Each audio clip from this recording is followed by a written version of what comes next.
Hi. In the last video, I said that I was going to do three unhelpful thinking styles, and I ended up doing five. So I thought I'll just scoot through another five that hopefully you'll find helpful. One of the things about unhelpful thinking styles, it's really good to remember that we had them for a reason to begin with. In evolutionary terms, there was a purpose for having these, and it might have just been the difference between safety and or life and death. But we have to, decide for ourselves. Every one of us is the kind of architect of our own destiny. So you have to decide which of those still are helpful.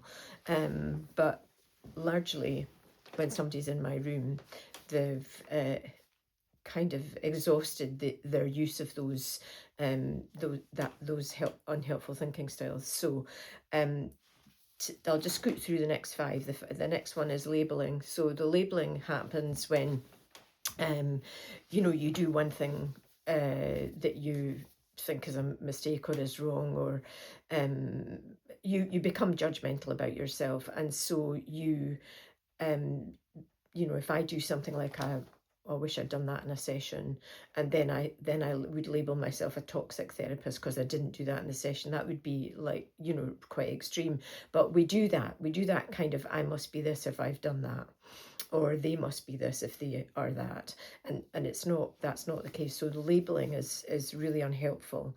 But in our evolutionary terms, that would have been probably quite helpful to be um categorizing things. That plant over there is toxic, it's poisonous, don't eat that. So that there was originally a usefulness to this stuff, and now we can begin to deconstruct it and see what still does help us. So labeling is one thing. Mental filtering, we're all really pretty good at mental filtering, which is we magnify the negative. And so we've done 10 good things today, and we've done one not so good thing today, and the only thing that we hook is the not so good thing. And that takes up space in your head. It's really valuable if you're able to say, actually, that was one thing, I did lots of other good things. So working on your own attitudes to things by just noticing. Again, I've said in the other videos that when we begin to notice this stuff, it does actually make a difference. So that's mental filtering, so be cautious about that. So always attending to what went wrong rather than what went right. Be cautious. Overgeneralizations. So we draw kind of sweeping generalizations about one thing. One event happened, and that must mean that's a terrible family, or that's a really bad company to work for, or whatever. Again, just being cautious about the overgeneralizations. And yeah, it's that I had a strawberry this morning that was bad, and so that means all fruit is bad. Calm down, it's not like that. So just again, being cautious about how we are able to kind of magnify or overgeneralize. The other thing is that these are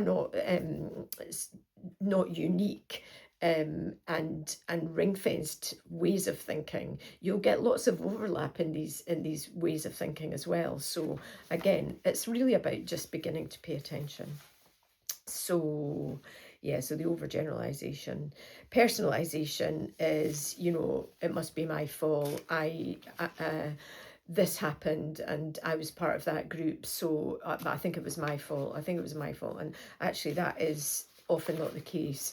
And if it is your fault, you really will know about it. So and also, is it worth claiming it as a fault, or is it, if you've just made a mistake? Again, another video, I say you don't get out of bed in the morning thinking, oh, I can't wait to make a mistake. Mistakes are without intention, and that's really paying attention to what your intentions are. And so yeah, personalization. taking responsibility for things that are not your responsibility.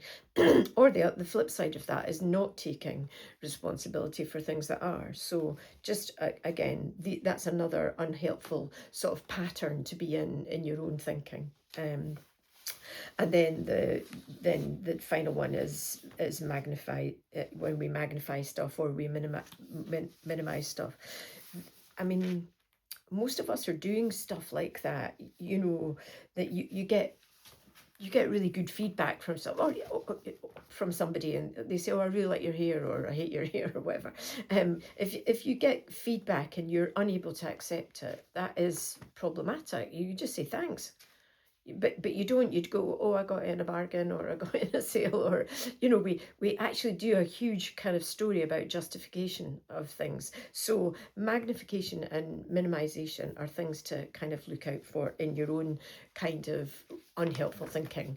And just draw your horns in when it comes to any one of these. There's 10 of them, so that's the 10 that I've given you. There are more than that, and you probably have your other styles that are your own, because families cultivate their own ways of thinking. Businesses cultivate their own ways of thinking. So there'll be others, but these are the kind of 10 most common that actually come into my room. So anyway, I hope that's helpful.